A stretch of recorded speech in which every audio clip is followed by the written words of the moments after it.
Hello every one. So ഇന്നത്തെ വീഡിയോയിൽ നമ്മൾ ബാഷ് സ്ക്രിപ്റ്റിനെ കുറിച്ചാണ് ചെയ്യുന്നത്.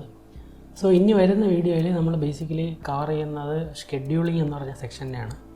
അതായത് നമ്മൾ ക്രോൺ ജോബ്സ് ഓട്ടോമേറ്റ് ചെയ്യുന്നത് അതിനെയൊക്കെ പറ്റിയായിരിക്കും. സോ ഈ ഒരു വീഡിയോയിൽ നമ്മൾ ബാഷ് സ്ക്രിപ്റ്റിനെ പറ്റി ഒരു ഇൻട്രൊഡക്ഷനാണ് ചെയ്യുന്നത്. ഈ ബാഷ് എന്ന് പറയുന്നത് ഒരു പ്രോഗ്രാമിംഗ് ലാംഗ്വേജ് ആണ്. അത് ട്യൂറിങ് കംപ്ലീറ്റ് ആയിട്ടുള്ള ഒരു ലാംഗ്വേജ് ആണ്. സോ അതിൽ ഫോർ ലൂപ്പ് വൈൽ ലൂപ്പ് നിങ്ങൾ പൈത്തൺ ചെയ്യുന്നത് പോലെയൊക്കെ തന്നെ അതിനും ഓരോ സിൻറ്റാക്സും കാര്യങ്ങളൊക്കെ ഉണ്ട്. പക്ഷേ നമ്മൾ അതിലോട്ടൊന്നും പോകുന്നില്ല. ഇതൊരു ബാഷ് സ്ക്രിപ്റ്റിംഗ് ട്യൂട്ടോറിയൽ സീരീസ് അല്ല. നമുക്ക് ടെർമിനൽ നമുക്ക് കുറച്ചുകൂടെ ഗ്രിപ്പ് വരുത്താൻ വേണ്ടിയിട്ട് ഫോക്കസ് ചെയ്തിട്ടാണ് നമ്മൾ ഈ ട്യൂട്ടോറിയൽ സീരീസ് സെറ്റ് ചെയ്തിരിക്കുന്നത്. സോ നമുക്ക് ബാഷ് സ്ക്രിപ്റ്റിൽ ഫയൽ എങ്ങനെ ആദ്യം ക്രിയേറ്റ് ചെയ്യാമെന്ന് നോക്കാം. സോ ഞാൻ ഇപ്പോൾ നമ്മുടെ യൂസർ ഡയറക്ടറിയിൽ എൻ്റെ യൂസർ ഡയറക്ടറിയിലാണ് ഇരിക്കുന്നത്, പൈ എന്ന് പറയുന്ന ഫോൾഡറിനകത്ത്. ഇതിനകത്ത് ഞാൻ ഡോക്യുമെൻറ്റ്സിലേക്ക് പോവാണ്. അത് എൻ്റെ ഒരു കൺവീനിയൻസിന് വേണ്ടിയിട്ടാണ്. നിങ്ങൾക്ക് ആണെങ്കിൽ നിങ്ങളുടെ യൂസർ ഡയറക്ടറിയിൽ നിന്ന് തന്നെ ചെയ്യാവുന്നതാണ്.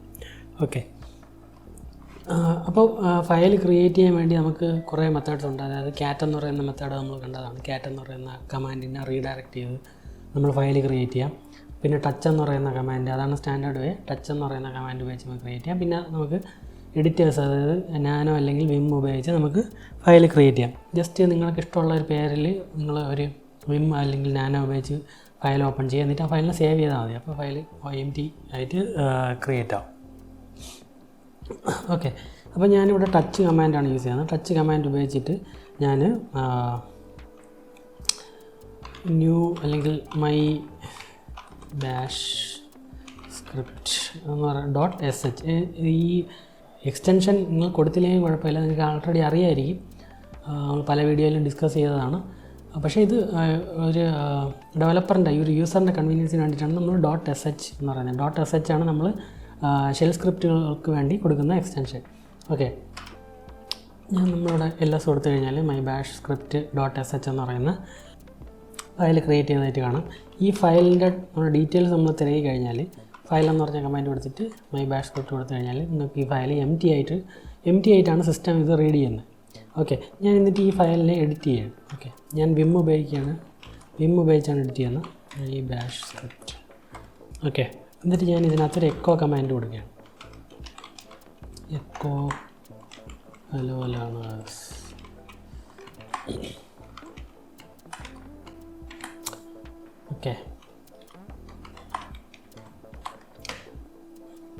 ഓക്കെ, എന്നിട്ട് ഞാനത് സേവ് ചെയ്ത് എക്സിറ്റ് ചെയ്തിട്ട് ഞാൻ വീണ്ടും ആ ഫയൽ മൈ ബാഷ് സ്ക്രിപ്റ്റ് ഒന്ന് കൊടുത്തു കഴിഞ്ഞാൽ കണ്ടോ, ഇതിപ്പോൾ ആസ്കി ടെക്സ്റ്റ് ഫയലായിട്ടാണ് അതായത് ബേസിക്കലി നിങ്ങളെ വിൻഡോസിനകത്ത് നോട്ട് പാഡ് ഫയലായിട്ടാണ് അത് റീഡ് ചെയ്യുന്നത്, സിസ്റ്റം റീഡ് ചെയ്യുന്നത്.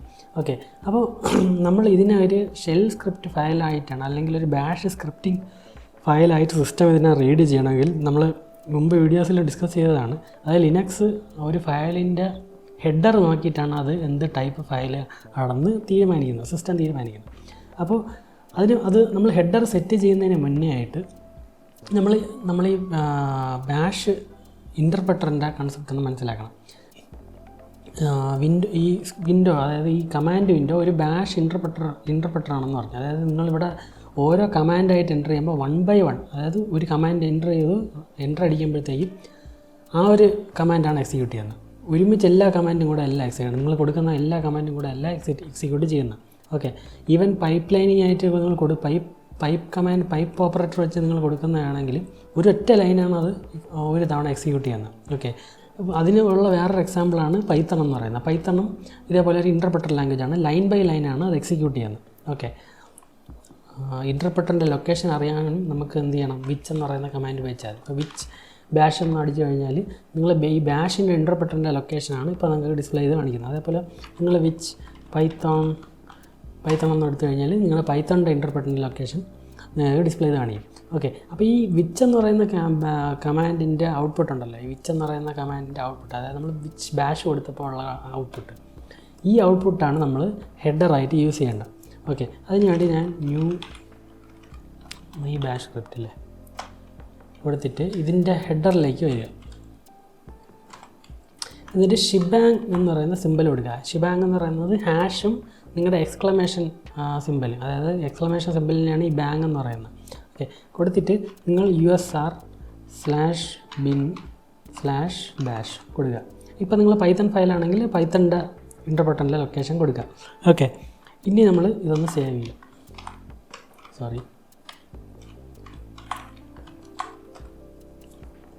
ക്ലിയർ ചെയ്യാണ്. ഫയൽ മൈ ബാഷ് സ്ക്രിപ്റ്റ് കൊടുത്തു കഴിയുമ്പോഴത്തേക്ക് ഇപ്പോൾ കണ്ടോ, ഇപ്പോൾ അതിൻ്റെ ടൈപ്പ് ലിനക്സ് ഒരു ബാഷ് ഷെൽ സ്ക്രിപ്റ്റ് ഫയലായിട്ടാണ് അത് റീഡ് ചെയ്യുന്നത്. കണ്ടോ, ബോൺ അഗെയിൻ ഷെൽ സ്ക്രിപ്റ്റ്, അതാണ് ബാഷിൻ്റെ എക്സ്പാൻഡഡ് ഫോമാണ് Bourne again shell script. Okay, ഇപ്പോൾ അതൊരു ഷെൽ സ്ക്രിപ്റ്റ് ആയിട്ട് മാറി. ഇനി നമുക്കിത് റൺ ചെയ്യണമെങ്കിൽ ബാഷ് മൈ ബാഷ് സ്ക്രിപ്റ്റ് എന്ന് പറഞ്ഞ് കൊടുക്കുക. ഇപ്പോൾ കണ്ടോ, ആ എക്കോ കമാൻഡ് എക്സിക്യൂട്ട് ആയി. ഇനി നമുക്ക് അപ്പോൾ നിങ്ങൾക്ക് സ്വാഭാവികമായിട്ട് നിങ്ങൾ ഈ ട്യൂട്ടോറിയൽ സീരീസ് ഫോളോ ചെയ്യുന്ന ഒരാളാണെങ്കിൽ നിങ്ങൾ മുമ്പ് ഏലിയാസ് എന്ന് പറയുന്ന കൺസെപ്റ്റ് കണ്ടിട്ടുണ്ടാകും.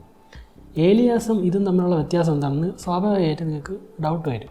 പക്ഷേ ഏലിയാസിനെ നോക്കുമ്പോൾ ഏലിയാസിൽ ഒരൊറ്റ കമാൻഡ്, അത് ലെന്തി ആയിട്ടുള്ള ഒരൊറ്റ കമാൻഡിനെയൊക്കെയാണ് നമ്മൾ ഏലിയാസിലേക്ക് ആഡ് ചെയ്യുന്നത്. അതേപോലെ ഏലിയാസിൽ ഈ ഫോർ ലൂപ്പ്, വൈൽ ലൂപ്പ്, ഈ സ്റ്റേറ്റ്മെൻറ്റ്സ് ഒന്നും അത് സ്വീകരിക്കത്തില്ല.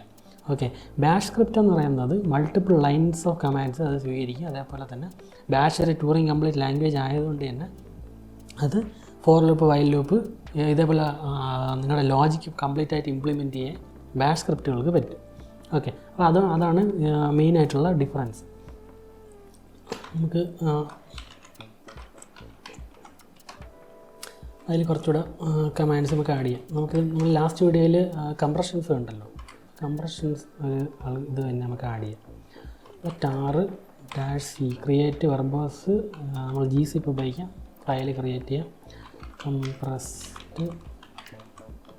file .tar.gz. എനിക്ക് ഡൗൺലോഡ്സിനകത്ത് കുറച്ച് ഫയൽസ് കിടപ്പുണ്ട്, അതാണ് ഞാൻ കംപ്രസ് ചെയ്യുന്നത്.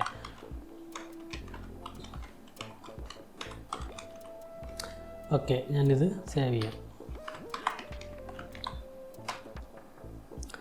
ഓക്കെ, ഇനി ഞാൻ ഈ ഒരു ഫയൽ റൺ ചെയ്യുമ്പോൾ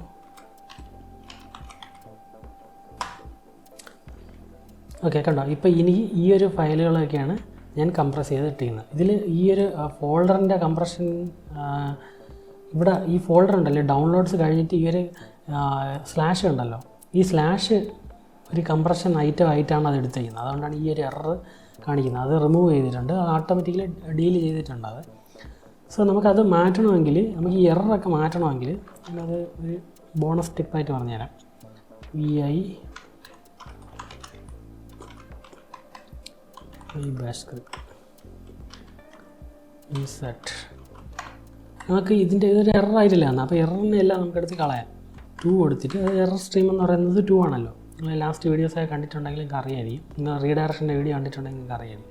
ഓക്കെ, എന്നിട്ട് ഇതിനെ ബിറ്റ് ബക്കറ്റ് എന്ന് പറയുന്ന ഒരു പ്ലേസ് ഉണ്ട്. അതായത് ലിനക്സ് മെഷീൻസിനകത്തുള്ള ഒരു ബ്ലാക്ക് ഹോളാണ് ഈ ബിറ്റ് ബക്കറ്റ് എന്ന് പറയുന്നത്. ഇതിനകത്ത് എന്തിട്ടാലും അത് നശിച്ചു പോകും. ഓക്കെ, അതിൻ്റെ റെക്കോർഡ്സ് ഒന്നും അത് കീപ്പ് ചെയ്യത്തില്ല. ഓക്കെ, അതിൻ്റെ ആ ബിറ്റ് ബക്കറ്റിൻ്റെ ലൊക്കേഷനാണ് dev/null. ഓക്കെ, ഇത് ഞാൻ കൊടുത്തിട്ട് റൈറ്റ് ക്വിറ്റ് കൊടുത്തു കഴിഞ്ഞാൽ കണ്ടോ, ഇപ്പോൾ ആ എറർ കാണാനില്ല. കണ്ടോ, എറർ എല്ലാം എടുത്ത് ബിറ്റ് ബക്കറ്റിനകത്തായിട്ട് എറിഞ്ഞു. അതൊരു വേസ്റ്റ് ബക്കറ്റ് അതുപോലെ അങ്ങനത്തെ ഒരു സംഭവം. ഓക്കെ, അപ്പോൾ നിങ്ങൾക്ക് ബാഷ് സ്ക്രിപ്റ്റിൽ മൾട്ടിപ്പിൾ കമാൻഡ്സ് റൺ ചെയ്യുന്നതായിട്ട് നിങ്ങൾക്ക് കാണാൻ പറ്റും. കണ്ടോ, നമ്മുടെ എക്കോ കമാൻഡിൻ്റെ ഔട്ട്പുട്ടാണ് കാണിക്കുന്നത്. അതേപോലെ നമ്മൾ ഓരോ കംപ്രഷൻ ഇതിൻ്റെ, അതായത് നമ്മൾ കംപ്രഷൻ നമ്മൾ GCP വെച്ച് കംപ്രസ് ചെയ്തതിൻ്റെ ഔട്ട്പുട്ട്, അതായത് വെർബോസ് ഔട്ട്പുട്ടാണ് കാണിക്കുന്നത്. നമ്മൾ V എന്ന് പറഞ്ഞ ഓപ്ഷൻ കൊടുത്തല്ലോ അതിൻ്റെ. ഓക്കെ, നമ്മൾ LS കൊടുത്തു കഴിഞ്ഞാൽ നിങ്ങൾക്ക് കംപ്രസ്ഡ് ഫയൽ അവിടെ ക്രിയേറ്റ് ചെയ്തായിട്ട് കാണാം. ഈ കംപ്രസ് ചെയ്ത ഫയലിൻ്റെ ലൊക്കേഷൻ നിങ്ങൾക്ക് മാറ്റണമെങ്കിൽ ആ കമാൻഡിനകത്ത് കയറി നിങ്ങൾ ലൊക്കേഷൻ പറഞ്ഞു കൊടുത്താൽ അത് കംപ്രസ് ആയിട്ട് കിട്ടിക്കോളും. ഓക്കെ, നിങ്ങൾക്ക് എവിടെയാണോ കംപ്രസ്ഡ് ആയിട്ട് ഫയൽ ക്രിയേറ്റ് ചെയ്യേണ്ടത് അത് അവിടെ ക്രിയേറ്റ് ചെയ്യുക. അതായത് vi my bash script open ചെയ്തിട്ട് ബേസിക്കലി ഈ കംപ്രസ്ഡ് ഫയൽ ഉണ്ടല്ലോ, ഇവിടെ നിങ്ങൾക്ക് വേണമെങ്കിൽ ഡെസ്ക്ടോപ്പിലത്തെ വേണമെങ്കിൽ ഡെസ്ക് ടോപ്പ് എന്ന് പറഞ്ഞു കൊടുക്കുക, ടിൽഡേ കൊടുക്കുക, ഫോർവേഡ്. ഇപ്പോൾ ഇത് ഡെസ്ക്ടോപ്പിലേക്ക് ചെന്ന് ഈ കംപ്രസ്ഡ് ഫയൽ ക്രിയേറ്റ് ആവും. ഓക്കെ, ഞാനിവിടെ തന്നെയാണ് ഇനി ക്രിയേറ്റ് ചെയ്യുന്നത്. സോ അതുകൊണ്ട് ഞാൻ ഇതങ്ങ് മാറ്റാം. അപ്പോൾ ഇതൊരു റിയൽ ലൈഫ് സിറ്റുവേഷനിൽ നമ്മൾ ബാഷ് സ്ക്രിപ്റ്റുകൾ പല രീതിയിലാണ് യൂസ് ചെയ്യുന്നത്. ഒന്നെന്ന് പറയുന്നത്, നമ്മൾ ഈ ആപ്ലിക്കേഷൻസ് ഒക്കെ ക്രിയേറ്റ് ചെയ്യുമ്പോൾ ചിലപ്പോൾ API ഒക്കെ ഒന്ന് ടെസ്റ്റ് ചെയ്യേണ്ടി വരും. അപ്പോൾ അങ്ങനെയുള്ള കേസുകളിൽ നമ്മൾ കേൾ എന്ന് പറയുന്ന കമാൻഡാണ് യൂസ് ചെയ്യുന്നത്. അപ്പോൾ കേൾ കമാൻഡ് അത്യാവശ്യം നീളമുള്ള കമാൻഡാണ്. നമ്മൾ ലിങ്കും ക്രെഡൻഷ്യൽസും പേലോഡും ഒക്കെ അതിനെ ആഡ് ചെയ്യുമ്പോഴത്തേക്കും അത്യാവശ്യം നല്ല നീളം വരും. അതെല്ലാം എടുത്ത് നമ്മൾ അതുപോലെ കോപ്പി ചെയ്തെടുത്ത് നമ്മുടെ ടെർമിനലിലിട്ട് വർക്ക് ചെയ്തെടുക്കുന്നത്, അതിൽ എഡിറ്റൊക്കെ ചെയ്യുന്നത് ഭയങ്കര പാടുള്ള കാര്യമാണ്. അപ്പോൾ നമ്മൾ അങ്ങനെയുള്ള കേസുകൾ നമ്മൾ എന്ത് ചെയ്യുന്നത്, ബാഷ് സ്ക്രിപ്റ്റ് ഫയൽ ക്രിയേറ്റ് ചെയ്തിട്ട് ഈ കേൾ കമാൻഡ് അതിലേക്ക് ഇടും. എന്നിട്ട് ഈ ബാഷ് സ്ക്രിപ്റ്റ് ഫയൽ റൺ ചെയ്യുകയാണ് നമ്മൾ സാധാരണയായിട്ട് ചെയ്യുന്നത്. പിന്നീടുള്ള ഒരു കാര്യം എന്ന് പറഞ്ഞാൽ നമ്മൾ കുറേ ഓട്ടോമേറ്റഡ് ആയിട്ടുള്ള, അതായത് ബാക്കപ്പ് ഫയൽസ് ഒക്കെ ക്രിയേറ്റ് ചെയ്യുക. അതായത് നമ്മൾ ഓരോ 24 hours ഓരോ 48 hours അല്ലെങ്കിൽ ഒരു നിശ്ചിത ടൈം പീരീഡിൽ നമ്മൾ ബാക്കപ്പ് ഫയൽസ്, അതായത് സിസ്റ്റത്തിൻ്റെ ബാക്കപ്പ് അല്ലെങ്കിൽ ഡാറ്റാബേസിൻ്റെ ബാക്കപ്പ് ഫയൽസ് ഒക്കെ ക്രിയേറ്റ് ചെയ്യാൻ വേണ്ടിയിട്ട് നമ്മൾ ബാഷ് സ്ക്രിപ്റ്റ് ഫയൽ ക്രിയേറ്റ് ചെയ്തിട്ട് ഈ ബാഷ് സ്ക്രിപ്റ്റ് ഫയലിന് ക്രോൺ ജോബ്സ് ഉപയോഗിച്ച്, ക്രോൺ എന്ന് പറയുന്ന കമാൻഡ് ഉപയോഗിച്ചിട്ട് നമ്മൾ ഓട്ടോമേറ്റ് ചെയ്യുകയാണ് ചെയ്യുന്നത്, ഷെഡ്യൂൾ ചെയ്യുകയാണ് ചെയ്യുന്നത്. അതായത് ഇന്ന ടൈമിൽ ഈ ഒരു സ്ക്രിപ്റ്റ് ഫയൽ റൺ ചെയ്യണം എന്നാണ് നമ്മൾ പറഞ്ഞു കൊടുക്കാൻ പറ്റും. ഓക്കെ, അപ്പോൾ ഇങ്ങനെയുള്ള കേസുകളിലൊക്കെയാണ് നമ്മൾ usually script files, bash script files use ചെയ്യുന്നത്. ഓക്കെ, അപ്പോൾ നമ്മൾ ആൾറെഡി കണ്ടു നമ്മൾ ഇതേപോലെ ഒരുപാട് ഫയൽസ് ക്രിയേറ്റ് ചെയ്യുന്നത്, അതായത് ഇതേപോലെ ഷെൽ സ്ക്രിപ്റ്റ് ക്രിയേറ്റ് ചെയ്യുമ്പോൾ ഇത് പലയിടത്തായിട്ട് ഈ സ്ക്രിപ്റ്റ് ഫയൽസ് കൊണ്ട് നമ്മൾ ഇടാറില്ല. അതായത് നമ്മൾ യൂസർ ക്രിയേറ്റ് ചെയ്യുന്ന സ്ക്രിപ്റ്റ് ഫയൽസ്, അതായത് ഇതുപോലെ യൂസർ ക്രിയേറ്റ് ചെയ്യുന്ന ഓട്ടോമേഷൻ ടാസ്കുകൾ, അല്ലെങ്കിൽ യൂസറിന് തന്നെ കസ്റ്റമായിട്ട് കമാൻഡ്സ് ക്രിയേറ്റ് ചെയ്യാൻ പറ്റും. ഓക്കെ, ഒരു യൂസർ റിപ്പീറ്റായിട്ട് യൂസ് ചെയ്യുന്ന കമാൻഡ്സ് എല്ലാം കൂടെ ഒരു ബാഷ് സ്ക്രിപ്റ്റ് ഫയലിനകത്താക്കിയിട്ട് ഒരു പർട്ടിക്കുലർ ലൊക്കേഷനിൽ കൊണ്ടിടും. ഓക്കെ, ആ ലൊക്കേഷനിലുള്ള എല്ലാ കമാൻഡ്സും എക്സിക്യൂട്ടബിളും എല്ലാ സ്ക്രിപ്റ്റ് ഫയൽസും എക്സിക്യൂട്ടബിൾ ആയിരിക്കും. ഫോർ എക്സാമ്പിൾ, എനിക്കിപ്പോൾ ഇവിടെ മൈ ബാഷ് സ്ക്രിപ്റ്റ് എന്ന് പറയുന്ന ഫയലുണ്ട്. ഓക്കെ, ഞാൻ എന്ത് ചെയ്യുമെന്ന് പറഞ്ഞാൽ mkdir എന്ന് പറഞ്ഞ കമാൻഡ്, അതായത് ഫോൾഡർ ക്രിയേറ്റ് ചെയ്യാൻ വേണ്ടിയിട്ട് മൈ ബിൻ എന്ന് പറയുന്ന ഒരു ഡയറക്ടറി ക്രിയേറ്റ് ചെയ്യണം. എന്നിട്ട് ഞാൻ ഈ മൈ ബിൻ എന്ന് പറയുന്ന ലൊക്കേഷനിലേക്ക് കട്ട് ആൻഡ് പേസ്റ്റ് ചെയ്യുന്നു. അപ്പോൾ എല്ലാ സ്ഥലത്തും അവിടെ കാണാനില്ല. അപ്പോൾ CD മൈ ബിൻ എന്ന് പറയുന്ന ലൊക്കേഷനിൽ പോവാം. അപ്പോൾ എല്ലാ കൊടുത്തു കഴിഞ്ഞാൽ കണ്ടാ നമ്മുടെ bash script file my bin എന്ന് പറയുന്ന ലൊക്കേഷനിലേക്ക് മാറ്റി. ഓക്കെ, ബേസിക്കലി ഈ ലൊക്കേഷനായിരിക്കും നമ്മൾ എക്സിക്യൂട്ടബിൾ ആയിട്ടുള്ള എല്ലാ സ്ക്രിപ്റ്റ് ഫയൽസും ഇതിനകത്തേക്കായിരിക്കും നമ്മൾ മൂവ് ചെയ്യുന്നത്. അല്ലാതെ നമ്മൾ ഈ എക്സിക്യൂട്ടബിൾ ആയിട്ടുള്ള ഫയൽസ് പല ലൊക്കേഷനിൽ കൊണ്ടിടുന്നത് അത്ര നല്ലൊരു പരിപാടിയല്ല. ഓക്കെ, അത് എന്തുകൊണ്ടാണെന്ന് ഞാൻ നമ്മളെ വീഡിയോയിൽ അങ്ങോട്ട് പോകുമ്പോഴത്തേക്കും ഞാൻ പറയാം. ഓക്കെ, എന്നിട്ട് ഞാൻ ഇതിപ്പോൾ നിങ്ങൾ LS കൊടുത്തപ്പോൾ കണ്ടോ, ഇത് വൈറ്റ് കളറിലാണ് കാണിക്കുന്നത്. കാരണം എന്താണെന്ന് വെച്ചാൽ ഇതൊരു എക്സിക്യൂട്ടബിൾ ഫയലല്ല, ഇതൊരു സ്പെഷ്യൽ ഫയലല്ല, ജസ്റ്റ് ബേസിക്കലി ഒരു സ്ക്രിപ്റ്റ് ഫയലാണെന്ന് സിസ്റ്റത്തിന് അറിയാം. അതങ്ങനെ ഒരു ടെക്സ്റ്റ് ഫയൽ മോഡിൽ അങ്ങ് കിടക്കുകയാണ്, അതൊരു എക്സിക്യൂട്ടബിൾ മോഡിലല്ല. അപ്പോൾ ഇത് എക്സിക്യൂട്ടബിൾ മോഡിലാക്കണമെങ്കിൽ CH മോഡ് എന്ന് പറയുന്ന കമാൻഡ് ആക്കുക, +X കൊടുക്കുക. X എന്ന് പറഞ്ഞാൽ എക്സിക്യൂട്ടബിൾ എന്നാണ്. എന്നിട്ട് നിങ്ങളുടെ ഏത് ഫയലാണോ നിങ്ങൾ എക്സിക്യൂട്ടബിൾ മോഡിലേക്ക് മാറ്റേണ്ടത് അത് പറഞ്ഞു കൊടുക്കുക. ഓക്കെ, ഇനി നമ്മൾ LS കൊടുത്തു കഴിഞ്ഞാൽ അത് പച്ച കളറായിട്ട് മാറി, കാരണം ഇതൊരു എക്സിക്യൂട്ടബിൾ ഫയലാണെന്ന് ഇപ്പോൾ മനസ്സിലായി. ഓക്കെ, ഇനി ഞാൻ ഇതുവരെ എങ്ങനെയാണ് ഈ കമാൻഡ് റൺ ചെയ്തുകൊണ്ടിരുന്നത്, അതായത് ഈ സ്ക്രിപ്റ്റ് റൺ ചെയ്തുകൊണ്ടിരുന്നത്, ബാഷ് എന്ന് പറഞ്ഞ കമാൻഡ് കൊടുത്തിട്ടാണ് മൈ ബാഷ് സ്ക്രിപ്റ്റ് എന്ന് പറഞ്ഞ സ്ക്രിപ്റ്റ് റൺ ചെയ്തത്. എനിക്കിനി ഇങ്ങനെ വേണ്ട, ഞാൻ ഈ മൈ ബാഷ് സ്ക്രിപ്റ്റ് എന്ന് പറയുന്ന ഈ ഒരു ഫയലിനെ ഞാൻ റീനെയിം ചെയ്യുകയാണ്. മൈ ബാഷ് സ്ക്രിപ്റ്റിന് മൈ ബാഷ് സ്ക്രിപ്റ്റ് എന്ന് പറയുന്ന എക്സ്റ്റൻഷൻ മാറ്റി ഞാനൊന്ന് പേര് ചെറുതായിട്ടൊന്ന് മാറ്റി ഞാനൊന്ന് സേവ് ചെയ്യുന്നു. ഓക്കെ, ഇവിടെ ST വലുതായിപ്പോയി. ഓക്കെ, അപ്പോൾ ഇപ്പോഴും നമ്മൾ ബാഷ് കൊടുത്തു കഴിഞ്ഞാൽ ഇപ്പോഴും അത് എക്സിക്യൂട്ടബിൾ ഫോർമാറ്റിൽ തന്നെയാണ്. കണ്ടോ, ആ ലൊക്കേഷനിലെ കംപ്രസ്ഡ് ഫയൽ ഞാൻ റിമൂവ് ചെയ്യും. LS കൊടുത്തു കഴിഞ്ഞാൽ അതിപ്പോഴും എക്സിക്യൂട്ടബിൾ മോഡിൽ തന്നെയാണ്. പക്ഷേ എനിക്കത് മൈ ബാഷ്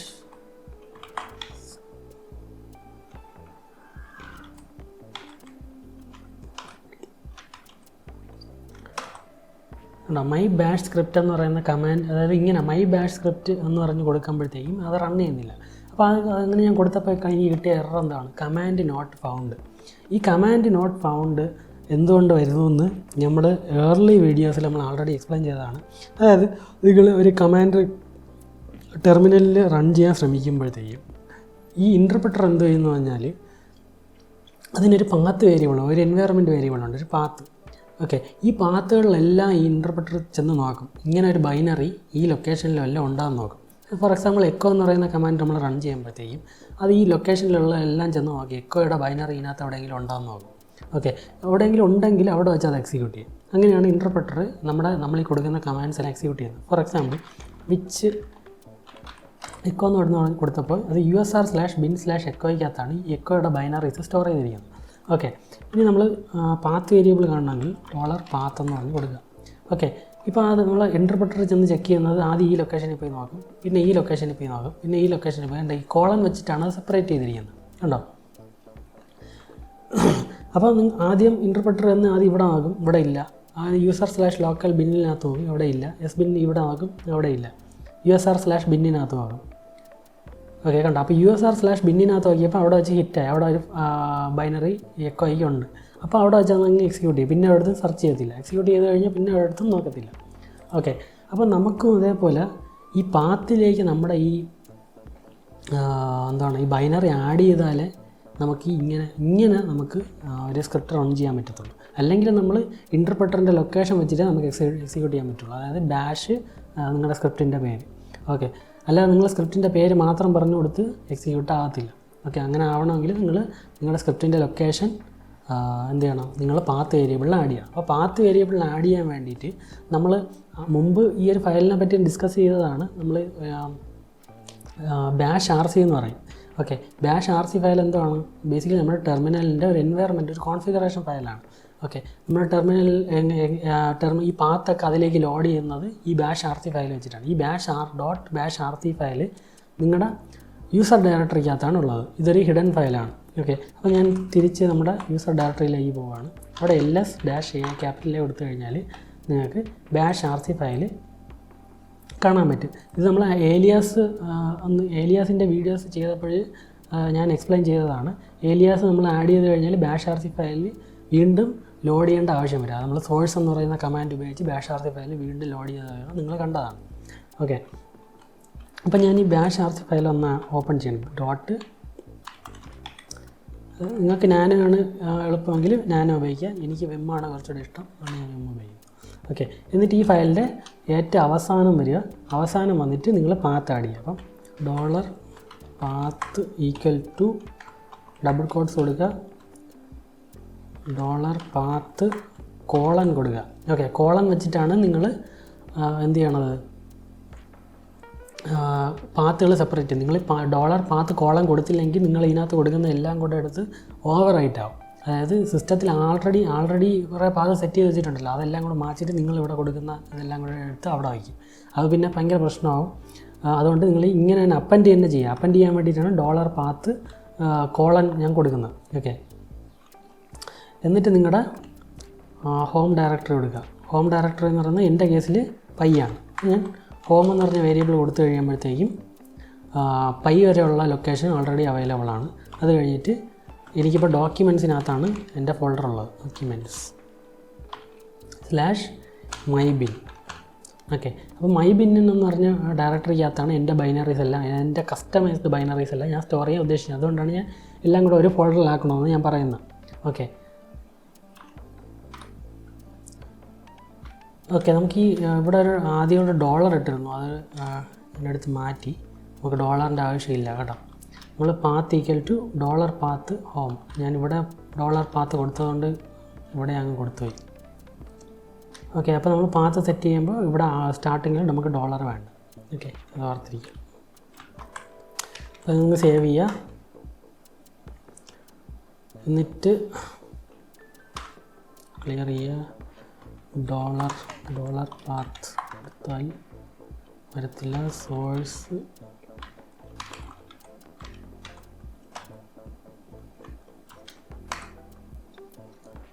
ഓക്കെ, ഇപ്പോൾ ഞാൻ സോഴ്സ് എന്ന് പറഞ്ഞ കമാൻഡ് ഉപയോഗിച്ച് വീണ്ടും -rc ഫയൽ ഒന്ന് ലോഡ് ചെയ്തപ്പോൾ നമ്മളെ mybin എന്ന് പറയുന്ന ഡയറക്ടറിയും കൂടെ പാത്തിലേക്ക് ആഡ് ചെയ്തതായിട്ട് നിങ്ങൾക്ക് കാണാൻ പറ്റും.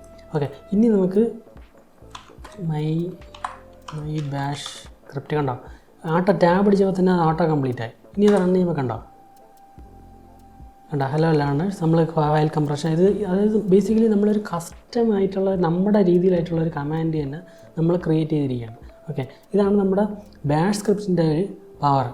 ഓക്കെ, അപ്പോൾ നിങ്ങൾക്ക് ബാഷ് സ്ക്രിപ്റ്റ് ക്രിയേറ്റ് ചെയ്യുന്ന കൺസെപ്റ്റ്, അതിൻ്റെ യൂസ്, നിങ്ങൾ പാത്തിലേക്ക് ആഡ് ചെയ്യുന്ന കൺസെപ്റ്റ്, ഈ ഒരു ഐഡിയ നിങ്ങൾക്ക് മനസ്സിലായെന്ന് വിചാരിക്കുന്നു. ഇപ്പം ഞാൻ നേരത്തെ പറഞ്ഞു ഒരു ഫോൾഡർ ക്രിയേറ്റ് ചെയ്ത് അതിനകത്തേക്ക് നമ്മൾ ഈ കസ്റ്റമായിട്ട് ക്രിയേറ്റ് ചെയ്യുന്ന ബൈനറീസ് എല്ലാം അതിനകത്തേക്ക് ആഡ് ചെയ്യുന്നതിൻ്റെ ഗുണം എന്താണെന്ന് നിങ്ങൾക്ക് ഇപ്പോൾ മനസ്സിലായി കാണും. കാരണം അത് ആ ഒരു പാത്താണ് നമ്മളിപ്പോൾ ഇതിനകത്തേക്ക് ആഡ് ചെയ്തിരിക്കുന്നത്. ഓക്കെ, ഇപ്പോൾ നമ്മൾ പലയിടത്തായിട്ട് പല എക്സിക്യൂട്ടബിൾസ് അല്ലെങ്കിൽ ബൈനറീസ് ക്രിയേറ്റ് ചെയ്തിട്ടുണ്ടെങ്കിൽ അതിൻ്റെ എല്ലാം പാത്ത് നമ്മളിവിടെ പറഞ്ഞു കൊടുത്തു കഴിഞ്ഞാൽ മാത്രമേ നമുക്ക് ഇങ്ങനെ ഒരു രീതിയിൽ നമ്മുടെ ബൈനറീസ് എക്സിക്യൂട്ട് ചെയ്യാൻ പറ്റത്തുള്ളൂ. ഓക്കെ, ബൈനറീസ് എക്സിക്യൂട്ട് ചെയ്യണമെങ്കിൽ നിങ്ങൾ പാത്ത് ആഡ് ചെയ്യുന്നതിന് മുന്നേ ആയിട്ട് ഇതിനെ എക്സിക്യൂട്ടബിൾ മോഡിലേക്ക് മാറ്റണം. നിങ്ങൾ CH മോഡ് കമാൻഡ് ഉപയോഗിച്ചിട്ട്. ഓക്കെ, എങ്കിൽ മാത്രമേ നിങ്ങൾക്ക് ഇങ്ങനെ എക്സിക്യൂട്ട് ചെയ്യാൻ പറ്റത്തുള്ളൂ. ഓക്കെ, അപ്പോൾ ഈ വീഡിയോ നിങ്ങൾക്ക് ഇഷ്ടപ്പെട്ടെങ്കിൽ, മനസ്സിലായെങ്കിൽ, എന്തെങ്കിലും ഡൗട്ട് ഉണ്ടെങ്കിൽ നിങ്ങൾ കമൻറ്റിൽ അറിയിക്കുക. ഇഷ്ടപ്പെട്ടെങ്കിൽ ലൈക്ക് ചെയ്യുക, സബ്സ്ക്രൈബ് ചെയ്യുക. Thank you for watching. Take care.